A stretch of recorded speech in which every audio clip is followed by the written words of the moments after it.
Neely going to join this meeting here?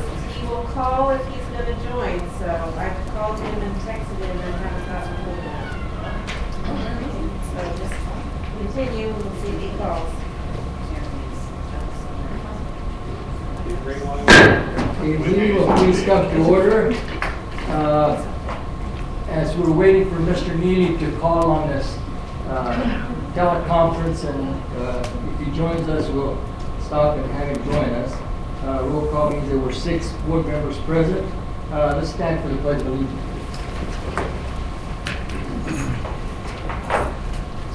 Ready? Salute. I pledge allegiance to the flag of the United States of America and to the republic for which it stands, one nation, under God, indivisible, with liberty and justice for all.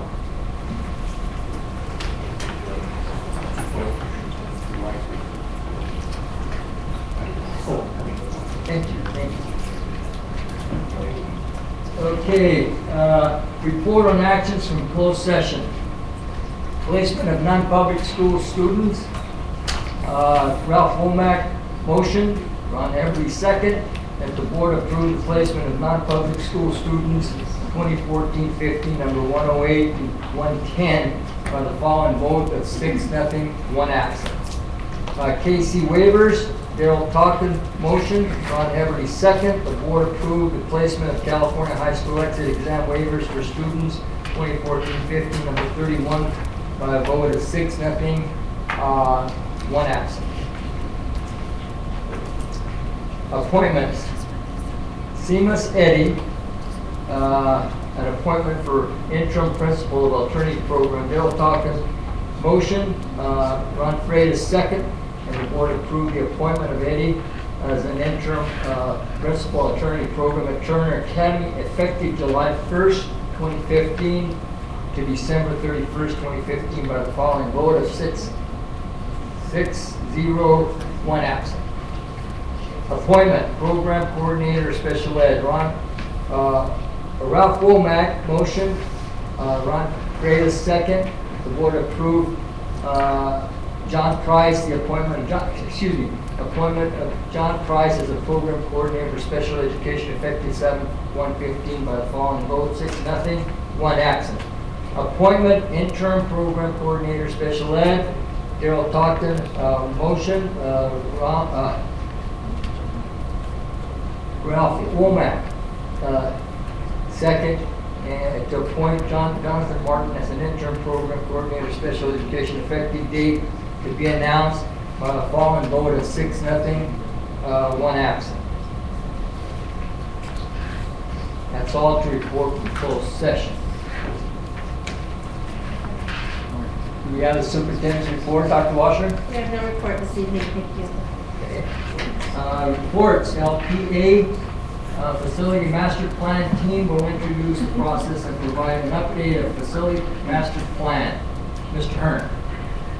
We'll have Mr. Sun and the team come up and we will present the presentation. Send the presentation. Sure.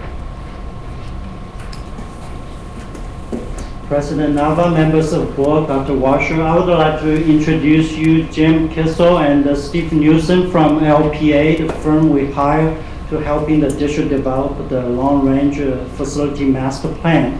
And tonight they will give you a brief update and explain the process of how they will be helping the district develop the facility master plan.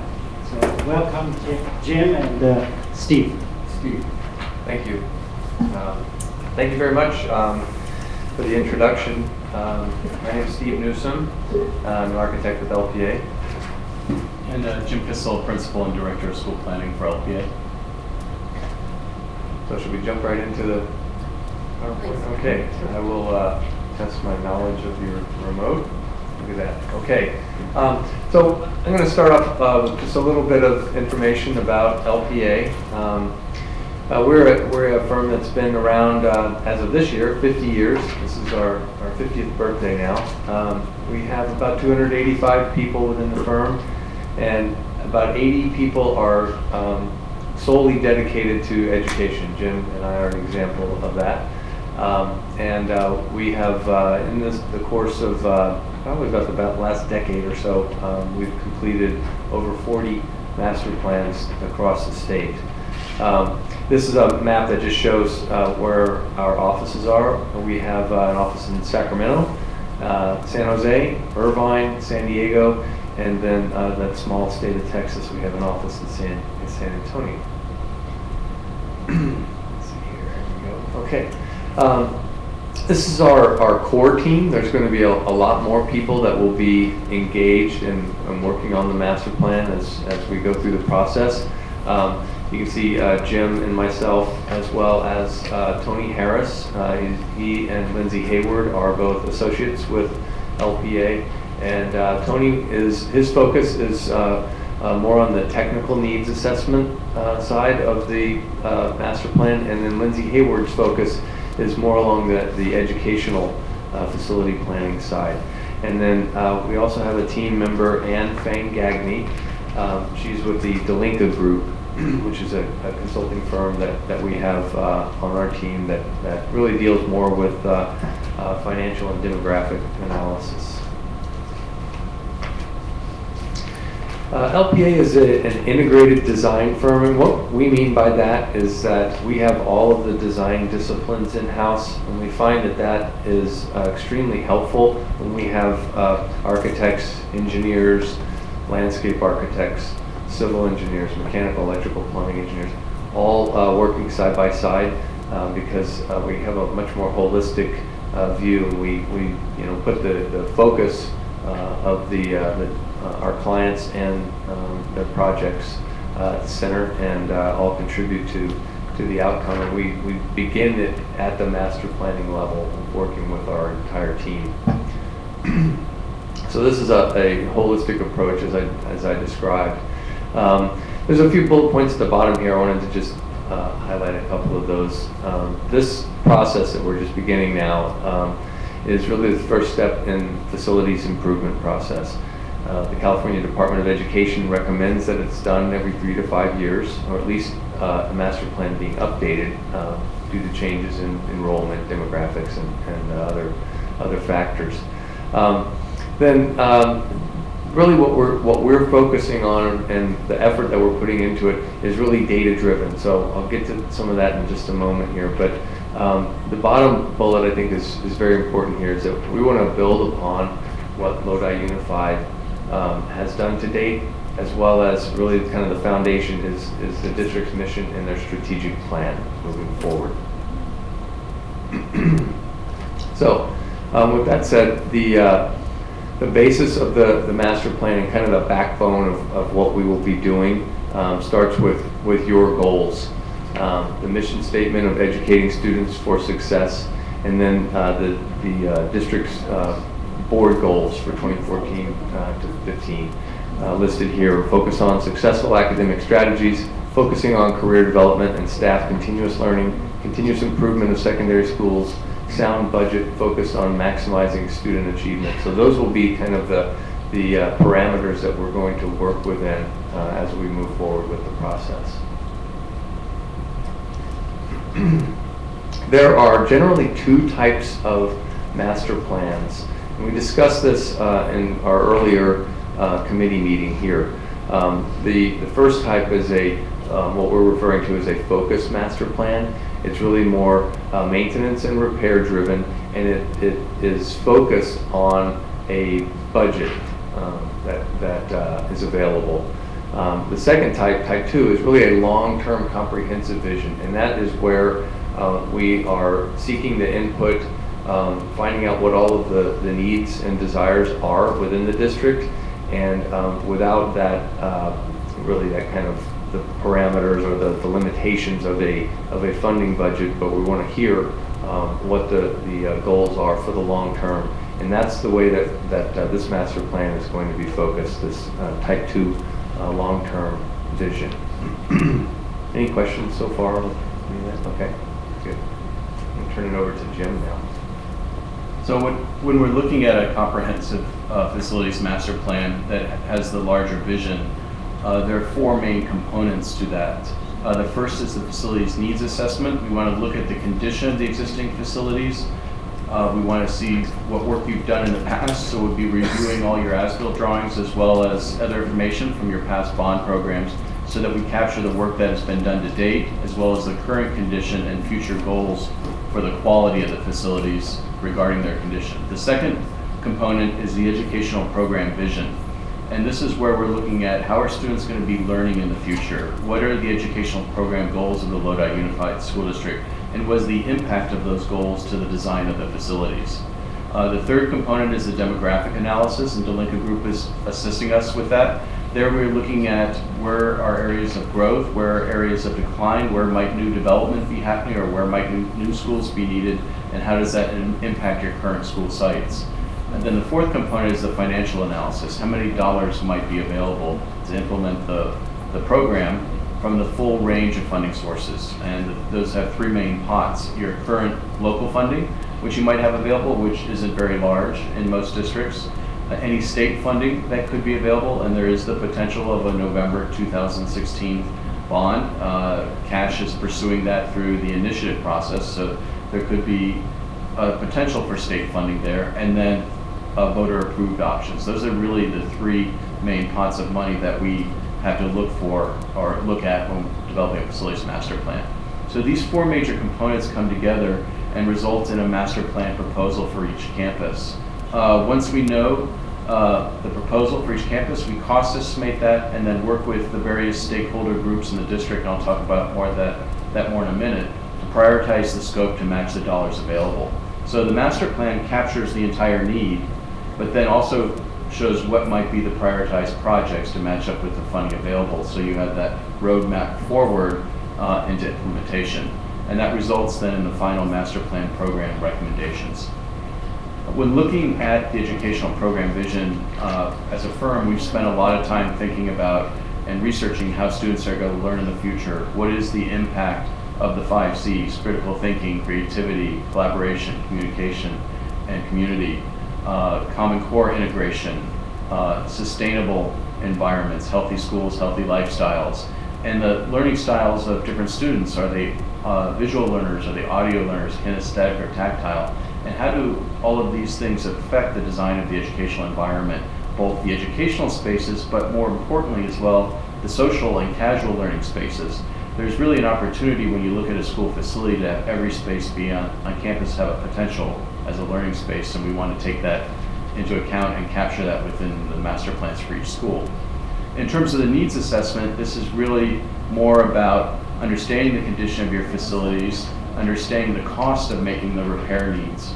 By knowing intimately your school sites, we're able to better predict the future construction costs. And that's important that we understand what is that baseline to repair your facilities, because if we're off in the costs at the master plan level, when you go into implementation and the costs come in, say, higher, then the last schools at the end of the program don't get funded, and that's not a successful program in our mind. So we want to make sure we're very accurate in terms of our existing facility assessments, and so that we accurately collect the costs to repair your existing sites. This then results in the final FMP document, which has three major components: the educational program vision, which is your educational standards, the facilities needs assessments, the condition of the existing facilities, as well as those things that need to be repaired along with the district standards. And then the implementation plan, which is the master plan diagrams for each campus in the district, cost estimates, your funding sources, and then the prioritized scope recommendations that give you that roadmap forward. These are the three major components. We haven't quite begun the discussion yet with the district of what this might look like. We're moving more and more away from the delivery of a binder. All of our master plans are actually prepared digitally and can be displayed on district websites and everything. And if we don't actually have to print the binders, we can actually embed videos and other more interactive aspects into the document itself, since it would be a live digital plan. So we'll be having those discussions with the steering committee about what might this final deliverable best look like for the district. The diagram here shows our proposed process for interacting with the various stakeholder groups in the district. At the very center is the facilities master plan committee, and I'll talk more about that in a little bit, but this is the group that meets every month and does the heavy lifting in terms of envisioning the proposals for all the campuses. Below that is the Executive Steering Committee, which helps to guide the process and dive deeper into items that require a little bit more study. The Board of Education is at the top. And then to the right are the district focus groups, and we've gone a long way already to meeting with a number of these groups.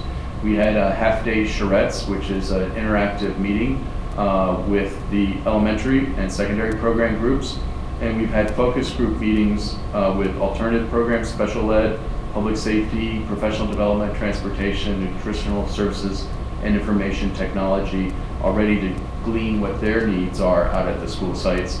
And Steve's going to be meeting with maintenance and operations on Tuesday and next Wednesday to meet with each of the trades within M&O, and then walk through all the district campuses to see from a grounds perspective, from a mechanical perspective, from electrical perspective, what are the needs at all the various campuses. And that'll really help educate Steve and his team when they go out and do the assessments, so they know what to look for out at the school sites.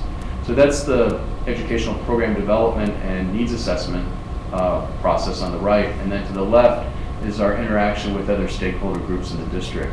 We'll be interacting with school site committees in a couple instances throughout the plan. We are proposing that each school site will be forming a committee. We'll meet with ASB students at the middle and high school level. We'll be sending online surveys out to the principals. We'll also be doing an online survey to the teachers. We've talked about both those items going out in August once everybody's returned from summer break. And we'll be having town hall forums for the school site committees, but also the public to come see and input on the master plan development.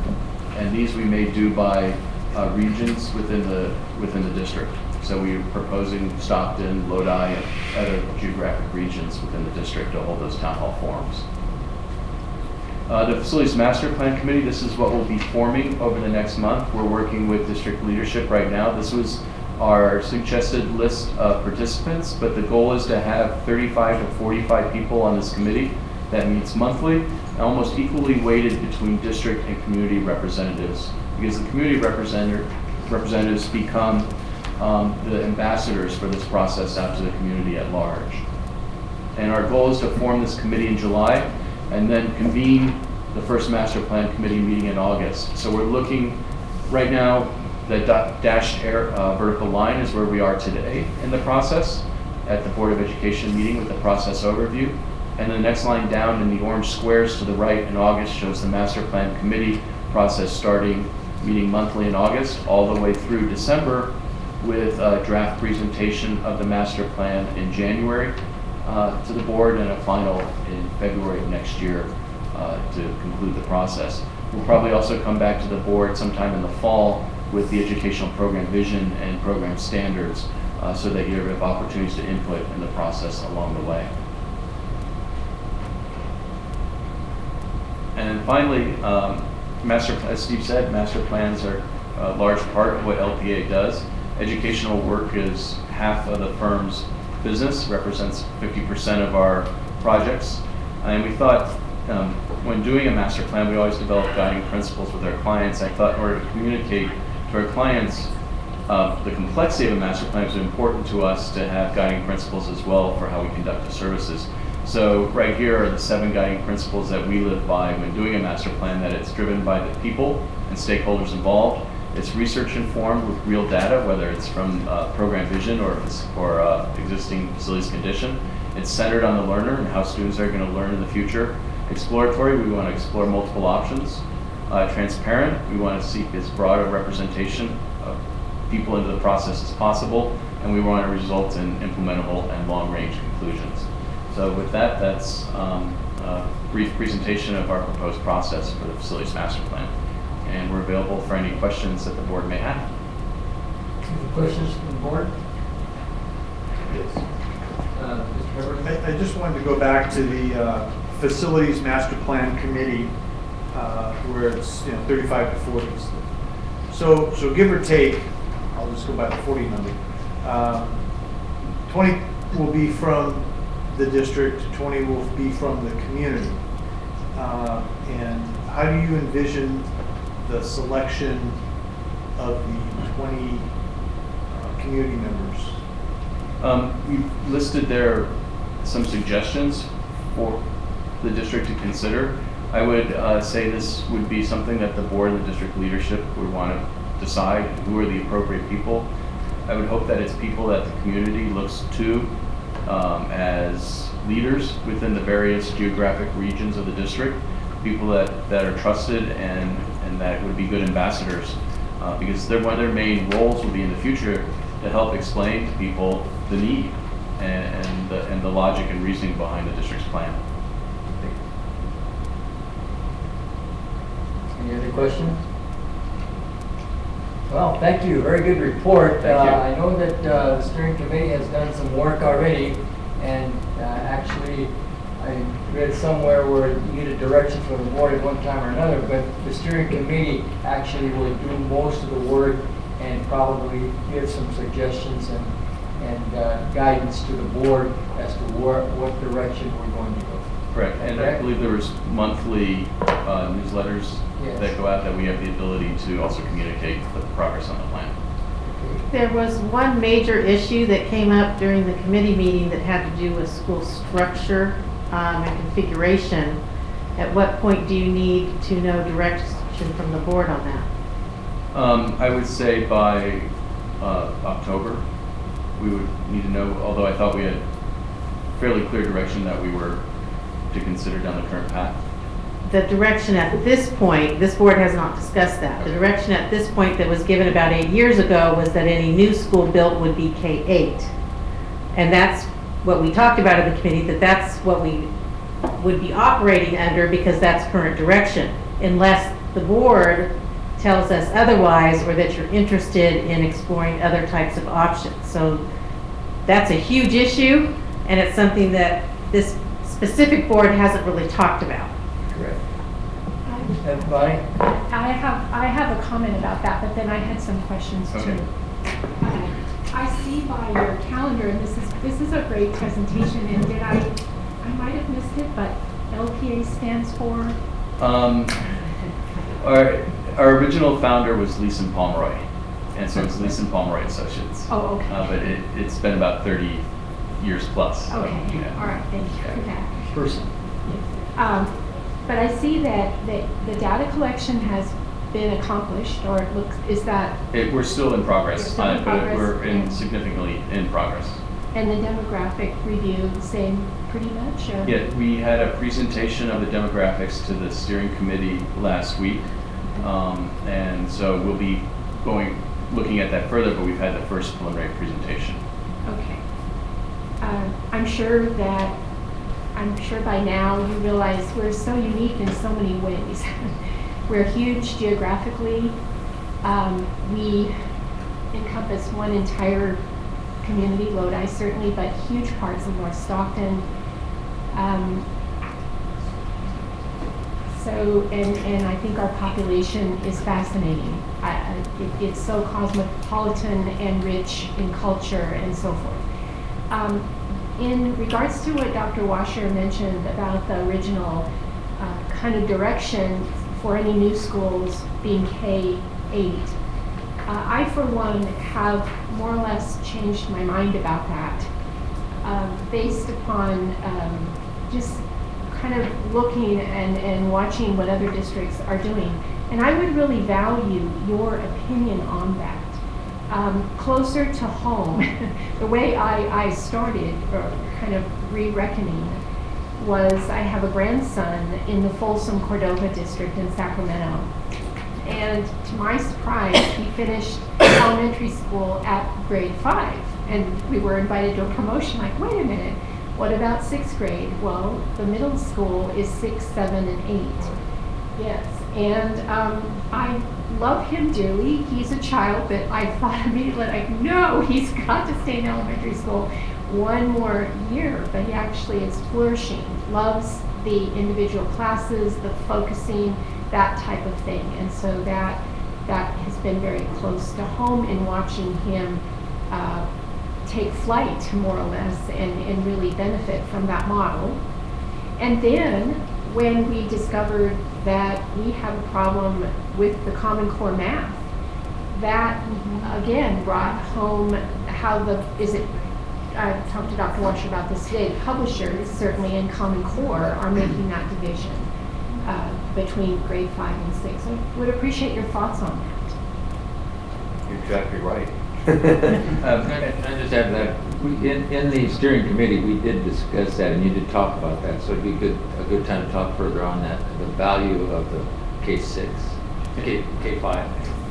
I think we can put that on the agenda for the next steering committee to have a further discussion on that.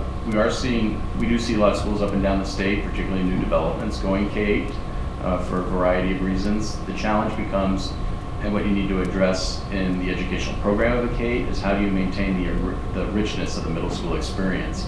So that has some impacts as to the size of the school, but I think we can put this discussion on the next steering committee agenda to talk about what's the best process forward to come to a decision and direction on this that we can reflect in the master plan. Very good. Any other comments from the board? Just one question, Mr. Nava. Sure. Will the board have an opportunity to further discuss in depth? Thank you, Mr. Talkin. I was just going to make that comment that we will need to have, if there is going to be a discussion of changing this direction, we need to have time for our board to think, reflect, talk, since the only opportunity they have to do so is a board meeting, whether it be a formal board meeting or a study session format. So I don't want to get to October, which is your timeline, and us say, wait a minute, our board hasn't had time to process this. So we need to build that in. Dr. Washer, could we set up a time like our July meeting to do such a thing so that if someone wants to do some in-depth study and present it to the board, they could do that? When is the next steering committee meeting? I don't. July? Is there one in July? July 16th, which is after. After our meeting. But that's okay. I mean, we certainly can put that on the agenda for July 14th if you would like to talk about it more. I think it'd be worthwhile if we're contemplating a change, because you know I will want to speak. So am I hearing you correctly that you would like us to bring you something on July 14th, or would you like it to be a board discussion and then you give us direction? The first one, I'd like for them to give us something. I want to go, personally, I want to go. It would be us. Yes, advantageous for me to know what the thoughts are, thought process.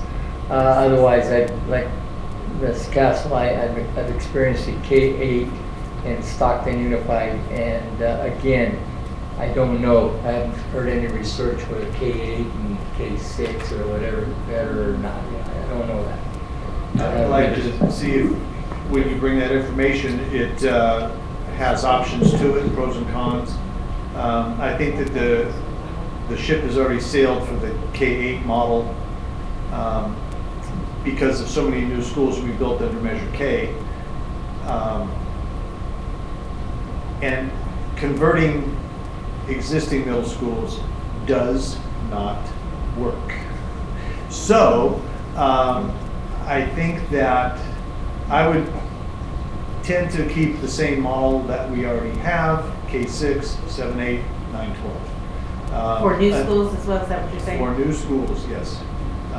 Because what has happened, I mean, very close to us and actually nationwide, is that when you have a K-8 school and you convert an existing elementary school, like you just said, it's got some serious shortfalls because the facility is not geared for that. They are very different in how they structure the school. So yeah, I think that I think it'd be a great idea to get some information, but I think when we get to the discussion phase, probably a study session would be more in order than a regular meeting where we have a lot typically packed into it. Good idea. Can I just add though, in that when we discussed it in the steering committee, the thought was is that all new schools, it wasn't about converting existing schools. Yes, correct. Okay, and then I think further discussion would be in order, based on what was discussed earlier on the idea of K5, and in 6, 7, and 8 being middle school. And that's done otherwhere, and so I think the board would benefit from hearing where that's done already and the benefits to that, for that consideration. I'm also concerned a little bit about putting this less than a month off. And I don't know if that's enough time for all the opinions to be generated. I know we understand we have a October deadline, but maybe if we have a more informed discussion, that'd be better than a rushed discussion in July. Agreed. A more informed discussion maybe in August, or so we can have a decision, say in September, for you to act upon in October. I think August would give you time to do an information meeting, following up by a study session, and then another meeting to discuss the topic. You've got 3 opportunities really between August And and October. I personally obviously wasn't on the board, and I wasn't aware of that earlier decision, so I'd like to look at this fresh. Am I hearing that it's okay to put this in August rather than the July meeting? Let's go to August study session. You want a separate meeting in I August? would think that would be profitable because we have some information and we can discuss this and without any interference on actions. Okay. What else do we do on Saturday? So is it possible to get some more lead time on the information? Whereas maybe the first meeting in August, we could have, some of those options and information. And then also in August, maybe 2 weeks later or something, or a week later, we would have the study session. It just gives everybody a little bit more time to digest. And if there are questions, we can make phone calls, talk to people, that kind of thing. Any other comments? Yes, Ms. Castle. Okay, I can't help it, I have to put in a plug, and you'll hear me say this repeatedly. I love the idea of a master plan, obviously. I would really want us to be cutting edge in all regards, and that's why I really like to hear what other districts have, why they have changed. But in keeping with California as the leader in sustainability and green technology and green building, I'm a major tree hugger, and I really, it's a passion, and so I would really want, and I'm sure that's part of what you do, but just throw that in there, and you'll hear me say that again. Yeah, thank you. Thank you, Bonnie. Any comments from the audience? No.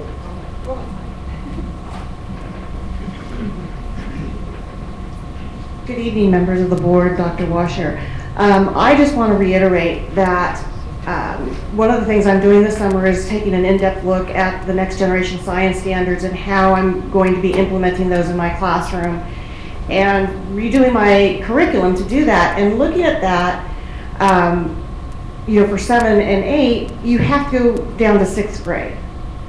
And I keep hearing from the curriculum is basically for middle school, it includes 6th grade, 6, 7, 8. So what's going on with Common Core, and I'm hearing with the math, a lot of the elementary teachers are feeling like they need, especially in 6th grade, more support in math, and that perhaps having a separate math teacher, somebody who's credentialed to teach math in 6th grade,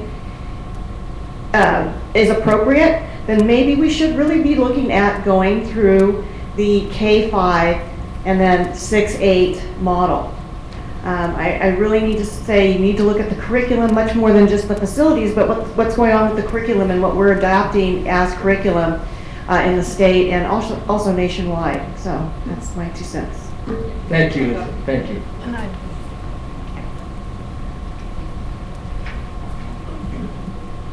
Good evening. I've been on a couple of facilities committees in Lodi Unified in the past, but one of the things is that if you decide to go in a direction, I think it's really important to how you would have to implement that, because you certainly couldn't start out with a K-5 school and not already have a 6-8 school already in place, because there wouldn't be any place for those kids to go in case you couldn't get it built in time. So I think that logistically, you have to look at what the impact is, and then if you're doing a total conversion, Like, how many more middle schools would you need?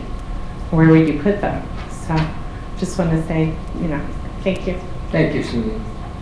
Any other comments? Well, thanks, Jim and Steve, for your presentation. We look forward for more information from you people in regards to what our plans are. Great, Thanks thank you again. very much. Thank you very much.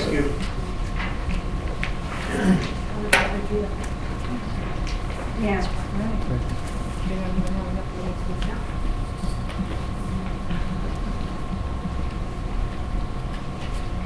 Action items, consent agenda A, routine business. Any items want to be pulled by the Board of Education?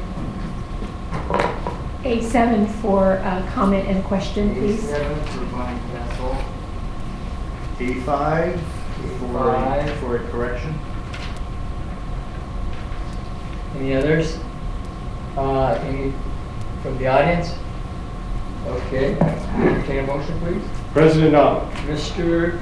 Freitas. move to approve the consent items. Been moved by Mr. Freitas to approve the rest of the consent agenda, second by Mr. Everly. Call for the vote.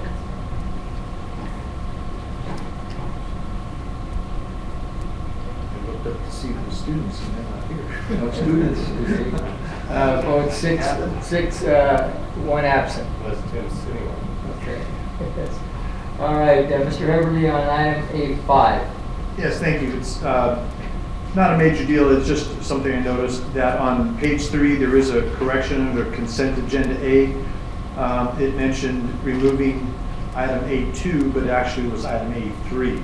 It does state correctly right below that when the discussion was made, but it's just a very small thing. It's just change A2 to A3. And if there's no further discussion, I will approve item A5.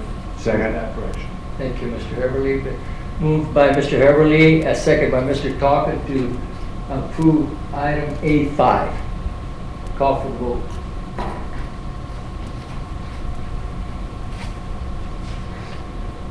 Passed 6, 1 absent.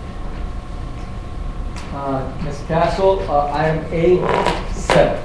Yes, this will be quick. This is a cluster. There's four of these resolutions. We just passed 3 of them. I'm sure we'll pass this one as well. But I just wanted to make a comment.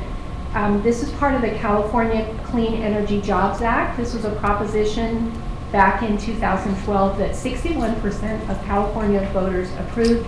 And we've already been doing these projects. I just wanted to point out that this is such a win-win for us. There's no cost to us. This is coming from some crafty person found a tax loophole that we voters then closed, and that generates $1 billion that's funding these wonderful programs. But the stipulation is it has to be, I think, Mr. Hearn, correct me if I'm wrong about this, it has to be clean energy types of things.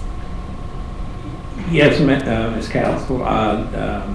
Everything has to qualify under the act, and they have to be clean energy or efficient energy. And this particular grouping that we have is going to save the district annually well over $600,000 per year in energy costs. That's terrific. good to hear that. And I mean, talk about inspirational to the students. I hope there's some way to let them know that, that they are in these buildings now where that's happening. And then, Ms. Turner, I just want to give credit where credit's due, because this is a proposition, so there must have been lots of rules and regulations. So just who's coordinating all of this and making this happen for us? This comes under our facility and with Warren Son, and also through with Ms. Slater, and they work on this project, have been putting in a lot of hours, and we do have a consultant that we also work with. And it's a multi-year program, multi-year plan, and it takes a lot of work. The work that we're doing now was started about this time last year to be able to get it all together and be able to implement it. Yeah. Well, please give all of them our thanks. And with that, I'd like to make a motion to approve. Second. It's been moved by Ms. Castle, second by Mr. Talkin to approve item A7. Call for the vote. Vote is 6-1 absent. Approval. Personnel consent agenda B, student discipline cases. No. Yes, Mr. Womack. I move to approve through this one case. And moved by Mr. Womack. Second. Second by Mr. Talkin to approve consent agenda B, students discipline cases. Call for the vote. Motion carries 6-1 absent. Other actions, Measure L, Citizens Oversight Committee appointment of new member, Mr. Hearn. We ask the board to approve the recommendation of Ms. Maria France and Teo, and representing the Contingent Act of the Bona Fide Taxpayers Organization on the Measure L Oversight Committee. Thank you, Mr. Hearns. Mr. Womack and I were in the committee and to interview Ms. Marie, and what a candidate, excellent candidate. Okay, so that's my opinion. I know Mr. Womack probably feels the same way. Entertain a motion. Move approval. Been moved by Mr. Talkin. Second. Second by Mr. Heverly to approve Measure L Citizens Oversight Committee appointment of the new member. Call for the vote.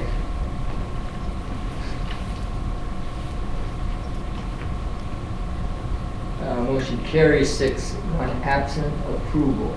Management salary schedule improvement. Mr. McKelvey. This action item just brings the management salary schedule up at the same amount that the other groups just recently settled for. Thank you, Mr. McKelvey. I would move approval. Been moved by Mr. Talkin. Second. Second by Mr. Womack to approve management salary schedule improvement. Call for the vote.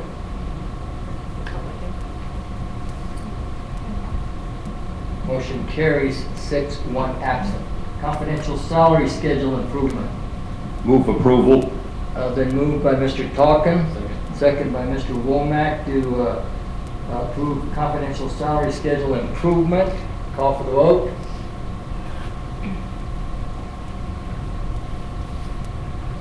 Motion carries 6-0, 1 absent. Other actions continued.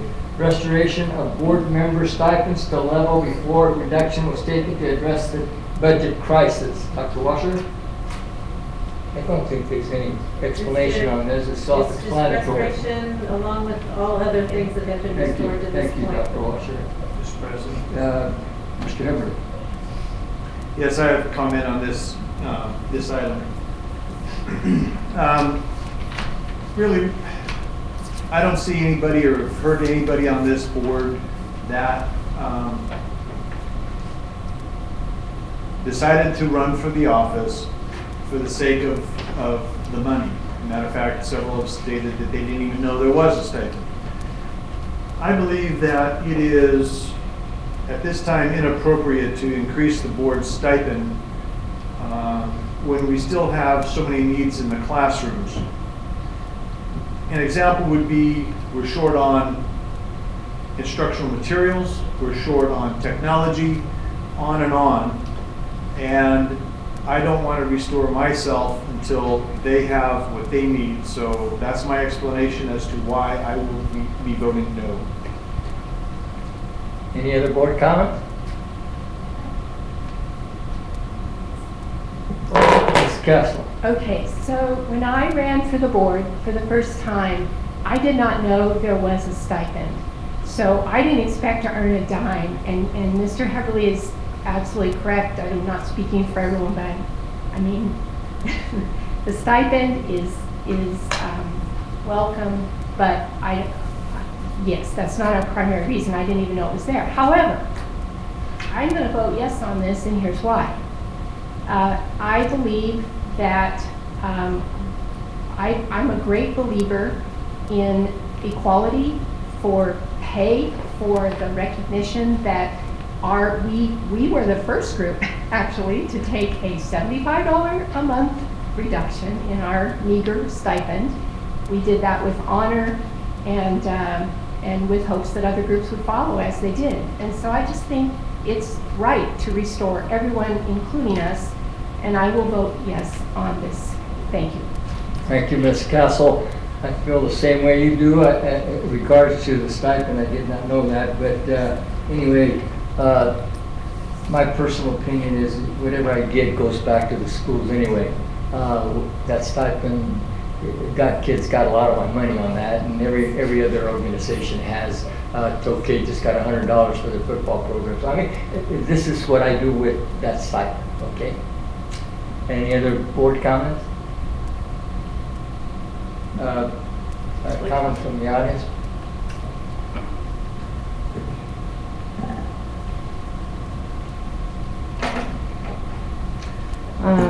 Thank you very much. As you know, I've been involved with the district for a long time and attended board meetings from 1989 until we got rid of Concept 6, and then took a break after I thought everything was okay. And then the Stockton Record called me, what's going on with the school board? And so I returned. And I believe in equality too. Boy, do I believe in equality. I think that having that long-term look back and restoration is that there was a recent budget crisis, and then there was the budget crisis before that, and we've been looking at the restoration from the recent budget crisis, but we've never gone and looked at restoring the things from all the things that were taken away from students from before, and sometimes without the board members taking a cut. And so when I was looking at, how much money are the kids getting, when we look at that, when they're getting like 2 cents a day or $3, and I did the math, $3.57 per kid. When we look at that kind of increase, it's really difficult to compare, and I really do appreciate those of you who have put the money back in. I know that that's something that as a family we decided that, we don't do the big travel or anything, that the students of our area have, it's our passion. So, I understand that there's that idea of, well, let's make it equal, but it really hasn't been equal because we've been taking so much away from the kids, and the kids don't have their stuff back. And in November of 2012, when the voters of California voted in the money for Prop 30, it was the time, maybe for the first time, when we've really had the opportunity to really reinvest and to go forward. And I'm going to say something that people aren't going to like, but in the last 2 years, there have been a lot of anti-student votes, and more than any other time since 1989. And it's been hard to understand. I've had a difficult time understanding it. I could put together, the reasons, looking at people's voting records and what they're saying and why. And I see the look on your face that you're surprised.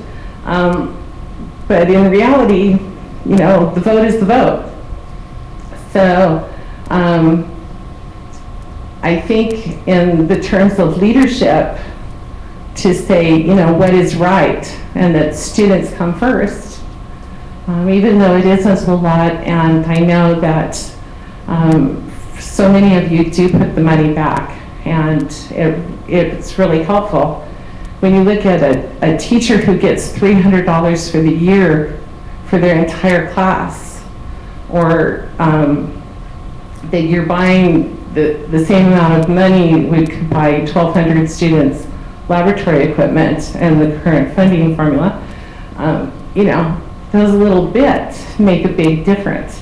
And so, this will be your decision, as always, but I just thought I'd put in more than my 2 cents worth. Thank you. Thank you, Mr. President. Mr. Womack. have a comment and then a question for Mr. Hearn. I'll put you on the spot, but I'll put you on the spot. My first year on the board was an appointment. And I remember when suddenly there was an opening. And I read in the newspaper that they were going to fill that opening by doing an interview. And working with kids is something right down my alley. I've done it for many, many years. So I thought at that time that would be something that would be good to do. Looking at my management background as well, I thought, well, I have the ability to go in and look at the entire picture, the global picture, not just like one little area. But I did not know there was a stipend, didn't ask if there was a stipend, didn't care if there was a stipend. So I'm one of those that came on with that.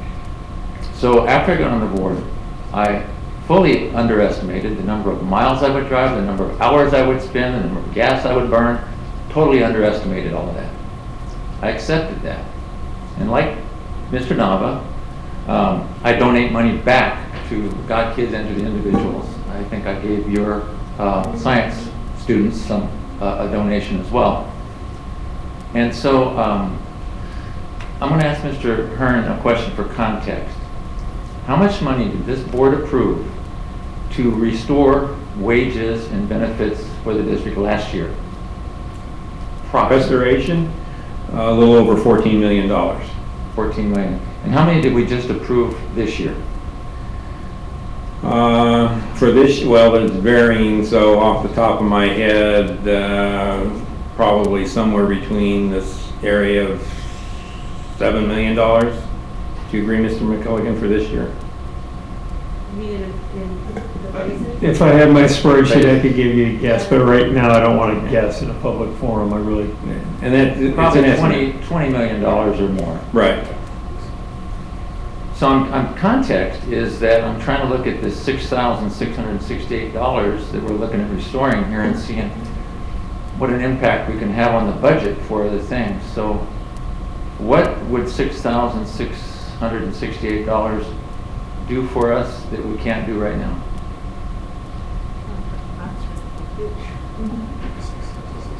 $6,000, almost $7,000 of something. That's huge. All right. That's for context. Thank you. Any other comments? President, Yes, Mr. Freitas. I also was an appointment, and when I was solicited, they flat out lied to me. They told me that it wasn't going to be very much work, it wasn't going to be very much reading, and people would like and appreciate me for doing this. And I called the people that told me these things. They said, "You lied to me," and they said, "Yes, we did." And the fact of the matter is, $75 is $75 more dollars I'm going to have to pay taxes on. But the quality of the individuals that I serve on, if they were working for a corporation, would be being paid several $100s an hour, not the small $75 stipend that we're actually being paid. These individuals are absolutely outstanding.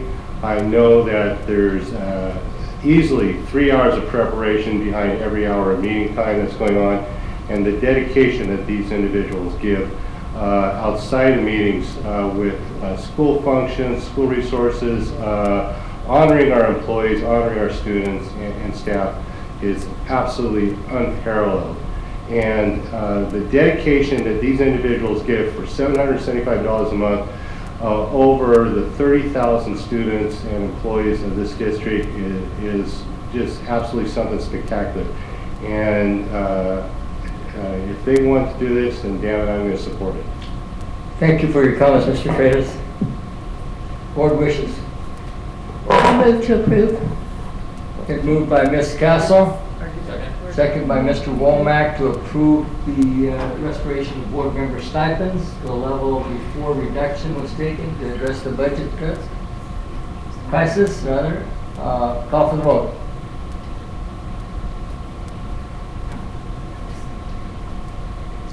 Motion carries 5. 1 no, 1 absent. Reclassification of one administrative secretary 2 to administrative secretary 2. all these ones are in the same category. Mr. McCulkin. Good evening, Mr. Mayor. This is a proposed reclassification of 6 positions. All of these positions, the people in them requested reclassification as a result of progressively increased duties over time. The process that was used this time was it went through their supervisors. These are the 6 that survived that process, that their supervisors did believe that the duties had in fact increased and put these people in a higher classification. It was then taken to their cabinet level supervisors, and they also agreed that these 6, there were more that started through this process. These are the 6 that rose to the level that they are to you today for approval. Thank you, Mr. McCulkin. Any board comments? Yes, Mr. Nava. Yeah, Mr. Heberly. Thank you. When I first saw this, I wasn't exactly sure what the process was, and I had a very nice conversation that from someone who explained this to me, because I kept thinking, I go, well, okay, pick one. Systems Analyst 1 to Systems Analyst 2. I'm going, well, does that mean then we're short of Systems Analyst 1? Well, it was explained to me, no, it's because of the job titles and, or excuse me, job duties, and that there is an official process of how this gets to the point where it gets to us for reclassification and adjustment. And it was a very nice conversation, and there is a definite reason and process behind it, and so I felt very comfortable with this. So yeah, I have no problem with it either. Any other comments? I would move approval. Been moved by Mr. Talkin. Public comment? Yeah, sorry. Please.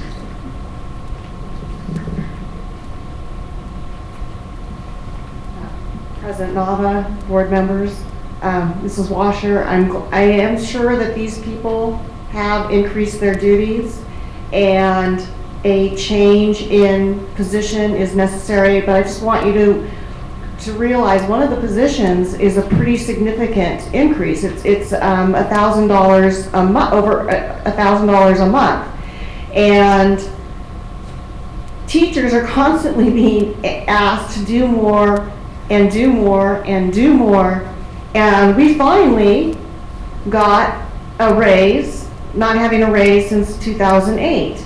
And I'll tell you, none of our raises were $1,000 a month.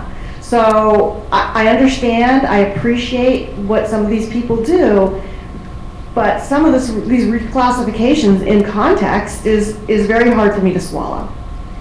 My 2 cents. Thank you, Lisa. Any other comments from the audience? Motion by Mr. Talkin. Second by Mr. Womack to approve these reclassification. Call for the vote.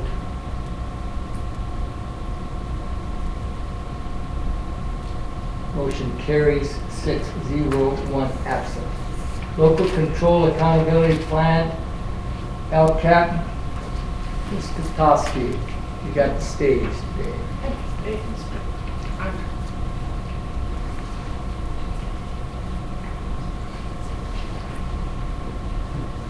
We're bringing forth to you the LCAP as we brought it to you at the last board meeting for public hearing. No changes to it. We're just looking for approval, and then we can submit it to the county. It includes everything you've ever asked for.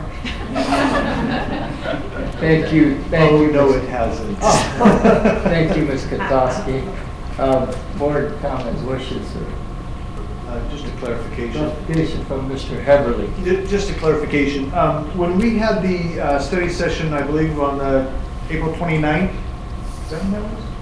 Something like that, yeah. Anyway, there were a list of things that, kind of additional items to consider. And at that time, the board came up with a consensus that all of those things that were on that list should be incorporated in the LCAP. I'm just asking, I noticed a couple of them as I was going through it, but that's a rather large document, and I might have kind of not seen something, or sometimes the wording changes, and I'm asking, were all of those things included within this current LCAP?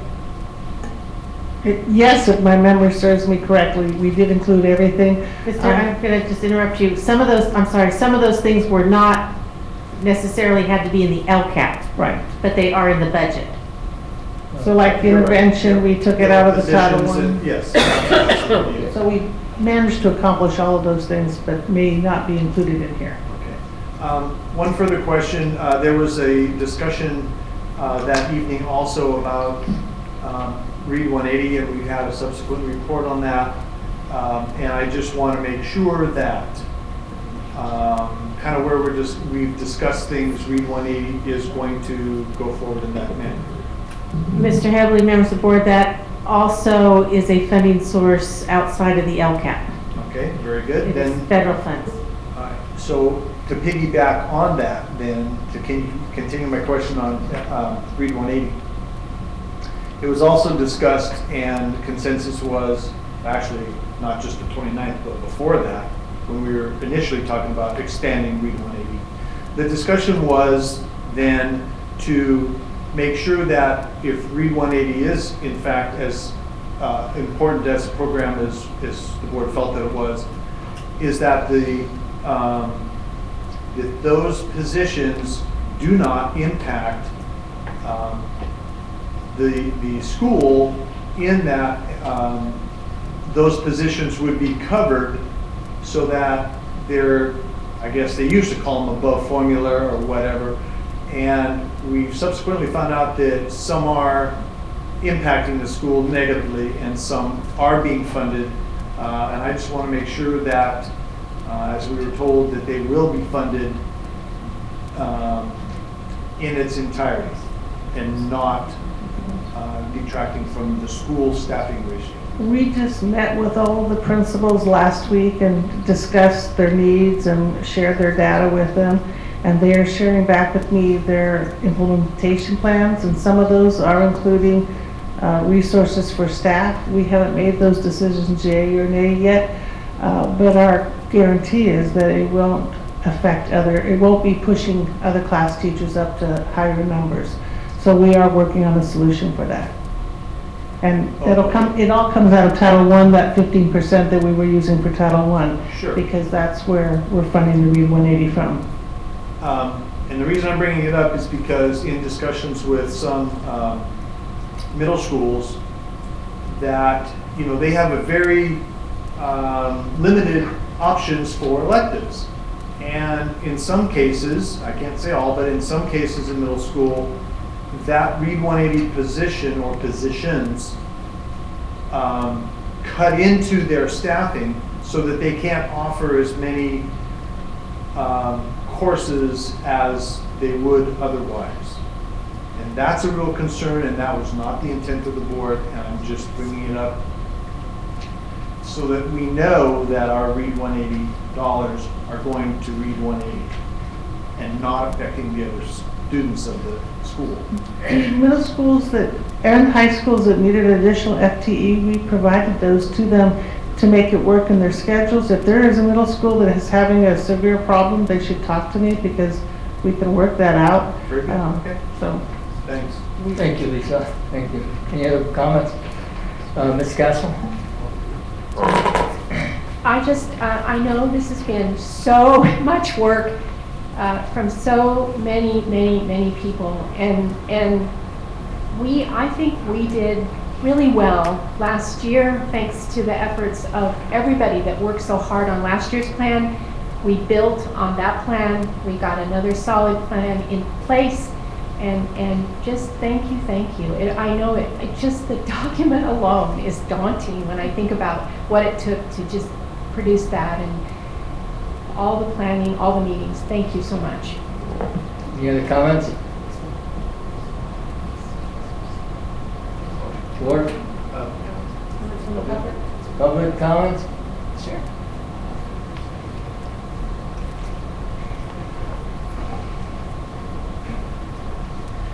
Yeah, I was looking at the goals of the LCAP and your district goals and the things that the state of California says about having these course offerings for students, and getting the feedback that I've been getting from students that are going away to college and universities and the need for technology and robotics and the things that they need. What I'm wondering is,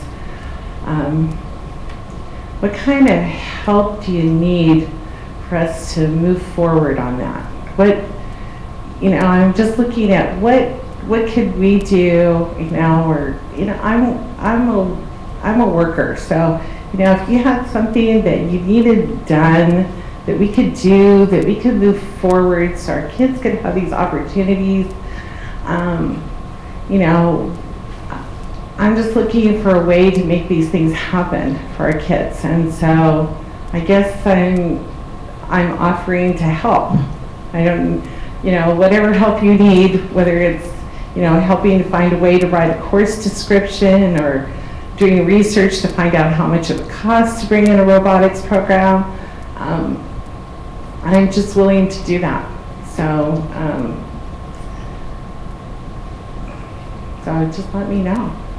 Okay, Thank you, Susan. Board? It's been moved by Mr.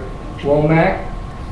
Second. Second by Mr. Talkin to approve the local control accountability plan, LCAP. Call for the vote.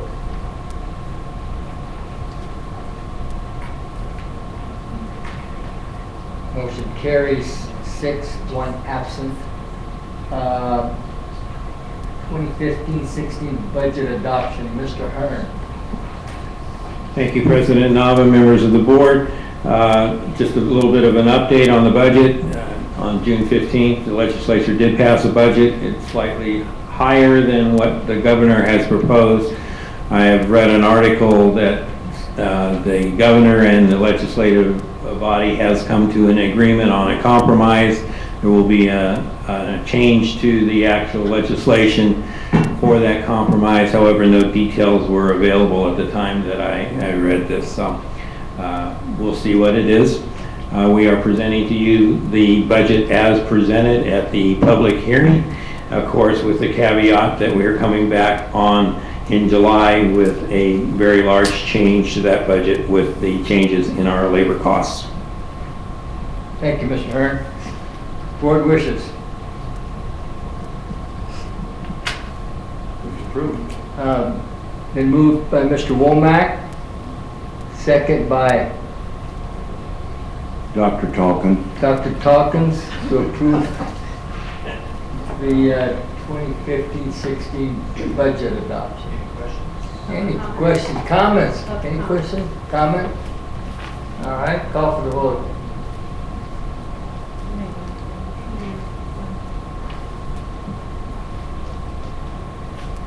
Motion carries 601 absent. Head Start in Lodi Unified School District. Ms. Pennington. First, before you start, Ms. Pennington, is that 3.8 million coming to Lodi Unified only, or is it the whole county? Lodi Unified only. Whoa. Okay, thank you. And Todd's getting our slides up here. While he does that, Mr. Nava and members of the board, I'd like to introduce Florence Costamagno. I know that you all know her. She is our Director of School Readiness and Preschool. And we have a short presentation for you this evening on Head Start. A while ago, Dr. Washer had communicated with you via a Hot Topics memo, giving you the information that Head Start would be changing in San Joaquin County and thus in Lodi Unified. And we thought we would be sharing the details of those changes probably in a few months from now. But however, we have learned, or as I give her oxygen periodically, that we are now on a fast track and are quite excited to share this information with you this evening. So with that, if we could go to our next slide, please. And I've entitled that Head Start, A New Beginning. You may have been reading in the newspaper across the nation that findings relative to the fiscal and academic management, or in many cases mismanagement, of Head Start across the country is resulting in grantees losing their funding. And that is happening in our county.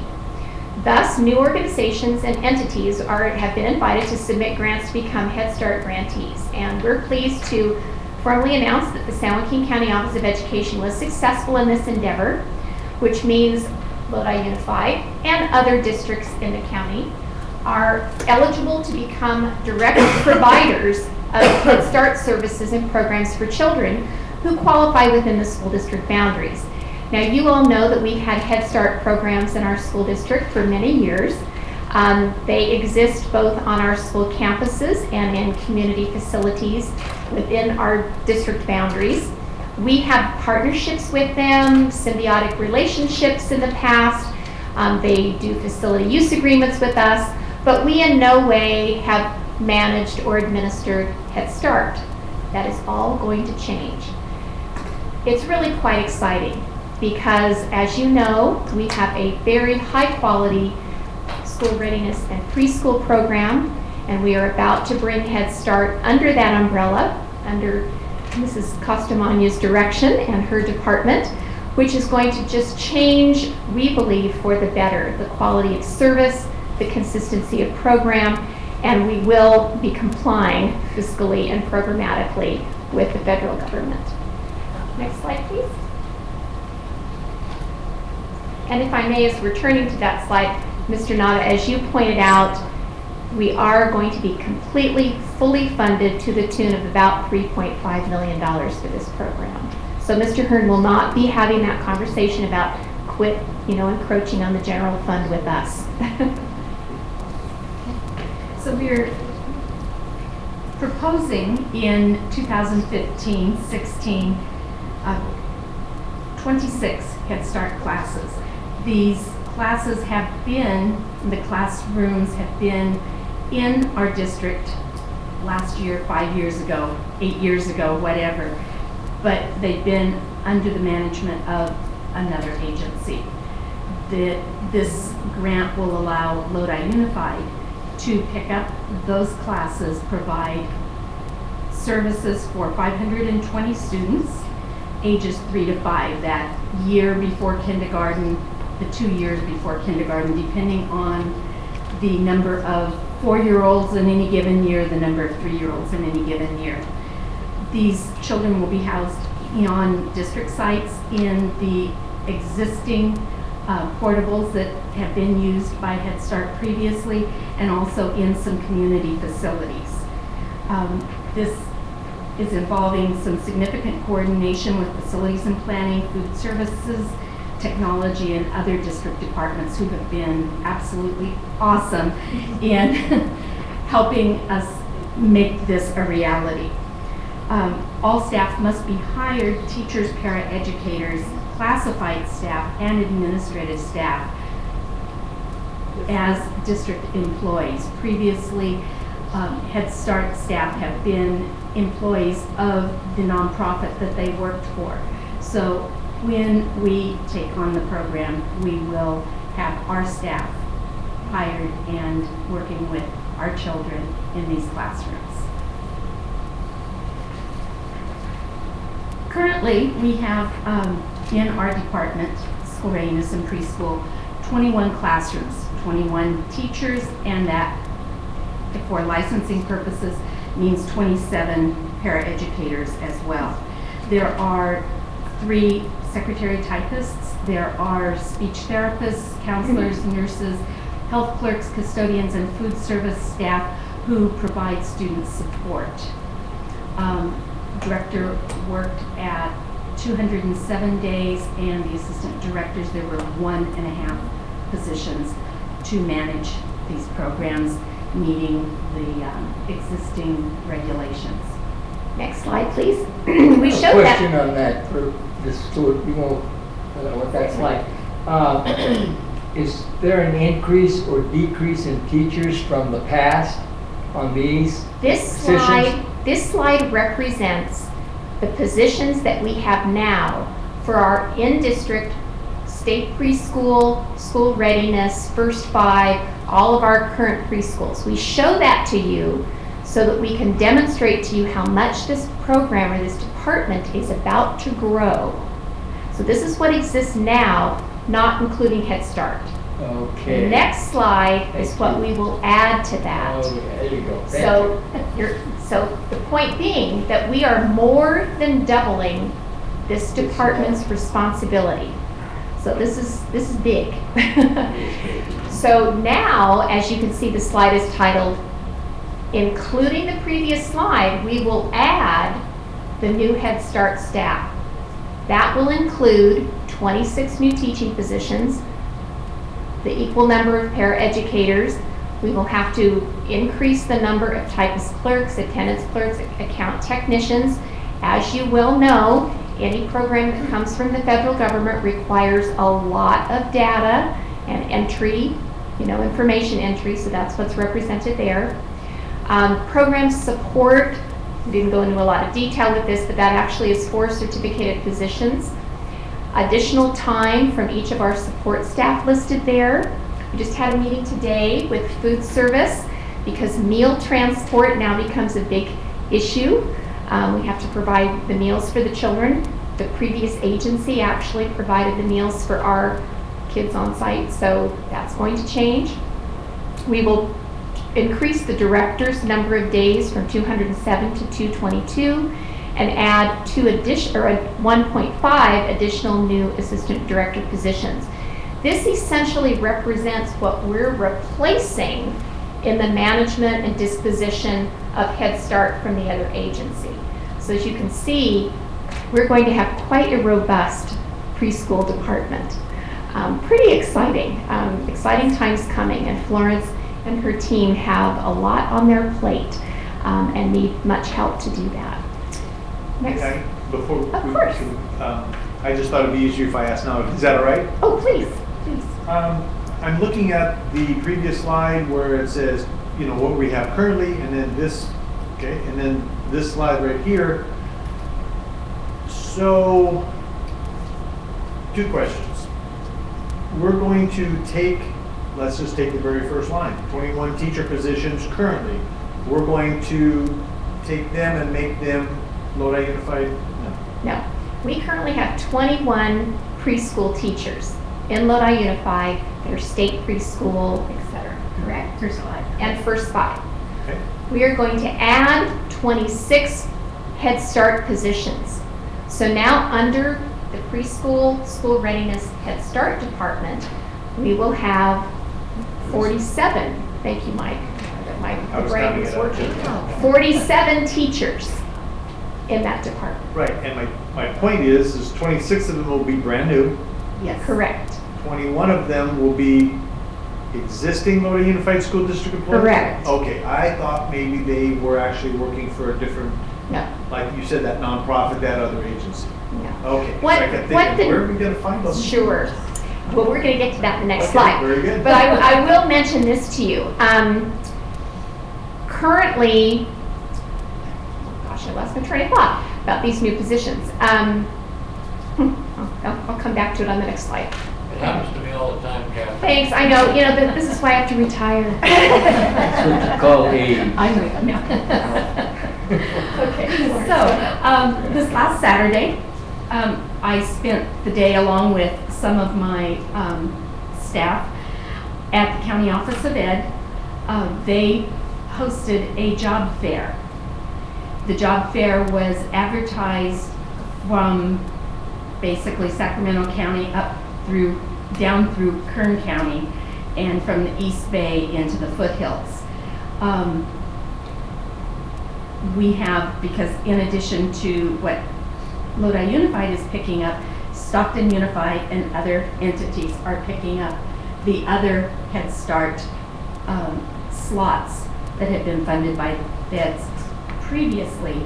And so we had, our goal on June 13th was to accept as many applications as we could, to have some FaceTime with applicants, because everyone who has worked for Head Start previously, as of June 30th, is unemployed. So we went, that's what I was going to say. So our efforts on Saturday were for us to make sure that we can access the top quality candidates for our district but also to give these unemployed staff an opportunity to connect with employers. So we spent Saturday doing the job fair. We were in competition, and we still are in competition with Stockton Unified and other entities. We will be providing much professional development for all of our classroom staff to make sure that they are aware of regulations and best practice with young children. And as we roll this out, our goal is to start serving children in September or October on a staggered opening. So not every classroom will open on, for instance, September 1 or September 12th. It will depend partially on the agency that is doing the enrollments, and also partially with Department of Social Services, who licenses all of our programs. Slide, please. So of course, I think this is a program that you're going to be very proud of. Once it gets underway, you are always invited to visit. And our intent tonight is ask for your approval to endorse our plan so that we may fully move forward. Thank you. Mr. Womack. I just want to say I appreciate the invitation, and I hope you really do follow through on it, because I'd really love to see that in action. Please do, just to make sure. Question. Question. Thank you. The two overarching questions are really facilities, and the other one would be employees. And I guess for the employee part of it, it's we're talking psychologists, speech therapists, and I'm going, we already have a shortage of those, don't we? Where are we going to find them?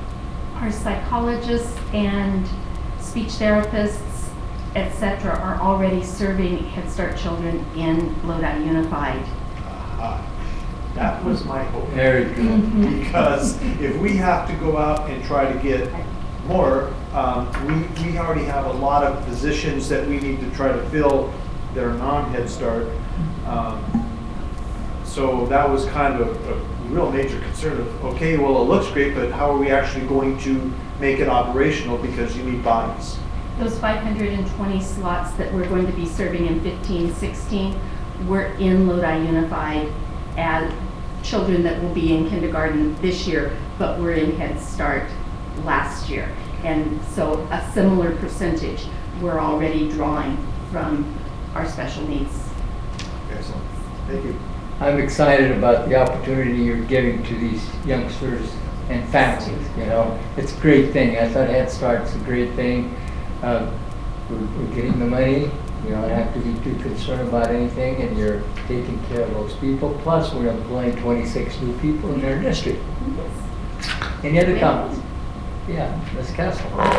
I love this. I just think it's fantastic, and this must have been a shocker the way they upped the timing of it. So thank you so much for the job fair alone. Must have been really something to be up. Please know that Florence and her team deserve all of the credit, because they're taking this on like you cannot believe. That's certificated and classified staff in the school readiness preschool department. And you know, it's so good to know that, I mean, this program goes back to the 60s, for heaven's sakes, and so now we can apply our standards and our leadership, and the kids will benefit. And so that is a wonderful, wonderful, and you're so right, it's truly exciting. So thank you. Thanks again. Thank you. Any comments from the audience? Motion or? I would move approval, Mr. President. Mr. Talkin has moved to approve. I would need a second. Second by Mr. Everly. Call for the vote.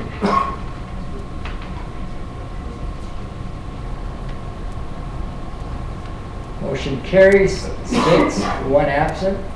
Thank you very much. Go for it. Let's go for it. Thank you. Very good. Thank you very much. Okay, continue on with agenda. Memorandum of Understanding with Sacramento County Office of Education to provide induction to special ed teachers. Ms. Katoski.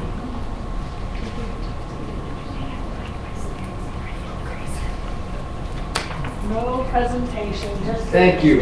Thank you. I know what it is. Okay.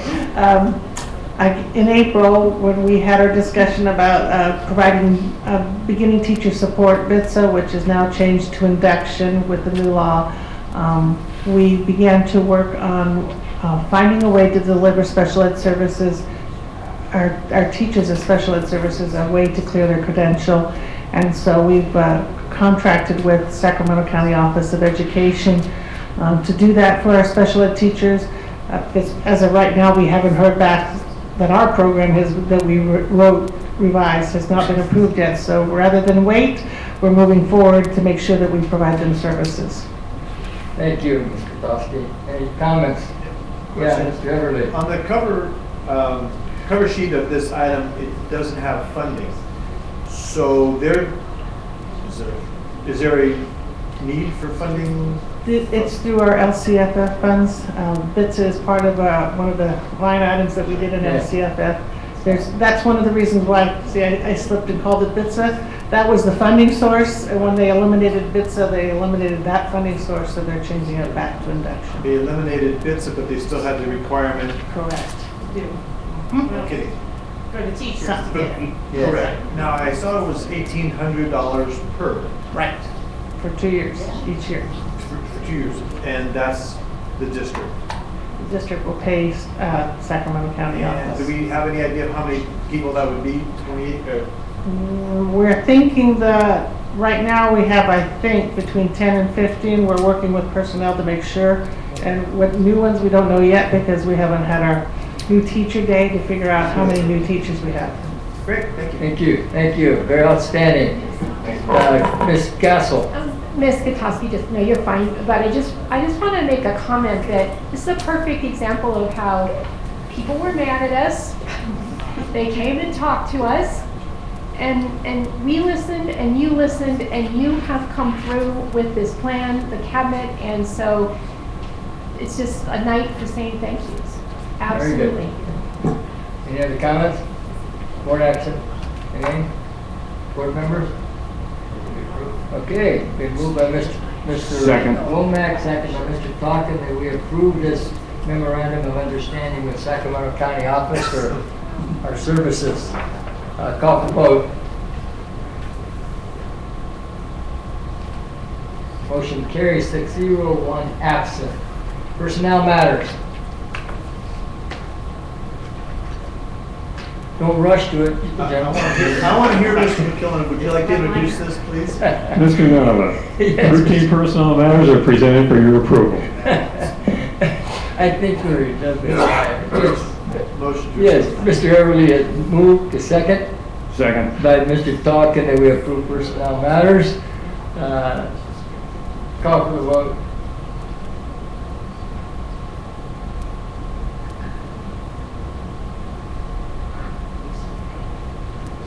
Motion carries 6-0, 1 absent. Comments from the public. I have one only, Susan Heberly.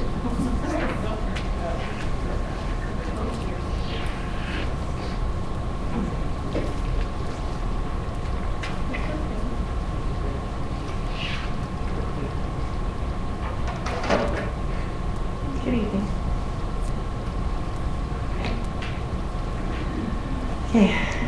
Well, as I've spoken to a couple of you previously about this concern, but I'm going to read this to you because I looked it up. This is from the Brown Act, and it says, people of this state do not yield their sovereignty to the agencies which serve them. The people in delegating authority do not give their public servants the right to decide what is good for the people to know and what is not good for them to know. The people insist on remaining informed so that they may retain control over the instruments they have created. Then it goes on to explain, in addition to requiring the public's business to be conducted in open notice meetings, the Brown Act also extends the public the right to participate in meetings. Individuals, lobbyists, and members of the news media possess the right to attend, record, broadcast, and participate in public meetings. And I bring this to your attention because as time has gone by, there's been a continual decrease in the amount of time that's been allotted to public input. And so, for example, if we talk about in the, I started working here in ~79, so in the '80s, public comment was actually at the end of the meeting. The end of the meeting usually occurred around 11:30, and but it was televised, and people would listen to the meeting, and sometimes they would come down, and board meetings often continued until 2 or 3 in the morning. Then over time, a new group of people were elected. Some people would refer to them as the religious right. And at that time, they decided that in addition to that open-ended meeting time that you would see like at city council meetings, they would have a small section of time for people at the middle of the meeting so they didn't have to stay till the end. And then over time, the time has been condensed, sometimes applied to areas where you're supposed to have comment about report items. And to me, that, I think it's really important that we get as much public input as possible because we represent the public and the public's interest. And in addition to that is that,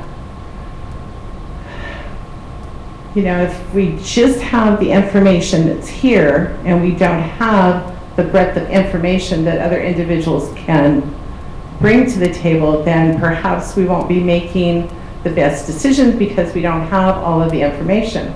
So typically, and everybody goes through a different decision-making process, but I do think that it's clearly stated here that the idea is that we are so well informed with various ideas that we can make a good decision at the end of the day. And, for example, finding a way to fund and provide the retraining for our new special ed teachers. That was something that people brought forward and took care of it. And so that was a really, as you said, that was a really good process that occurred. But had those issues not been brought forward, then no one would have known about it. So I'm just thinking that we need to consider that during public, not only just this public comment time, but also and especially during report items. Thank you. Thank you, Susan. Any other comments from the audience? Comments from employee group representatives? Comments from board members? Just one. Mr. Everly. Sorry. No All right, problem. here we go. Sorry. Just one thing. I received a correspondence, and I'm going to just kind of read and explain to you what it is, and then I'll have a follow-up question for staff. Okay. The Science and STEM Department of the County Office of Education, in partnership with the University of Pacific, Lawrence Livermore National Labs, Escalon, Lincoln, Manteca, Ripon, Stockton, and Tracy Unified School Districts are embarking on a California Math and Science Partnership STEM Education Grant, which is called Secondary Integration of Modeling in Mathematics and Science. Now, that's what it is. My question is that did the San Joaquin County Office of Education skip us, or did we decide to skip them? I can't answer that question right now. I'd have to go back and look at my data. We have been asking to be included in grants, but I'm not sure if this is the one who's asking to be part of it. Okay, that would be great, because the last three words in the correspondence are not Lodi Unified, question mark? So, yes, I would definitely appreciate an answer. Thank you so much. Any other board member comments? Mr. Womack? Yeah, I would agree. I just want to read something out of a newspaper article that I think as we do more community outreach and deal with parents, try to help them as far as helping us, for that child between the home and the school. There's an article written in the paper, in the record, by John Rosemond, and it basically, in essence, it says the legitimacy of saying, because I said so. And so he wrote in here, because I said so is nothing more than an affirmation of the legitimacy of the authority of the parent in question. The parent is the adult, the child is not. And I think we've kind of lost some of that, and maybe when we have those conversations with parent groups and what have you, that might be part of the conversation, is you are the parent, be the parent, and sometimes it's okay to say no. The other thing I want to compliment a couple of our students is there, again, I want to show this visual. This is the side of the article in the Stockton Record that talks about speech and debate at Lodi High School.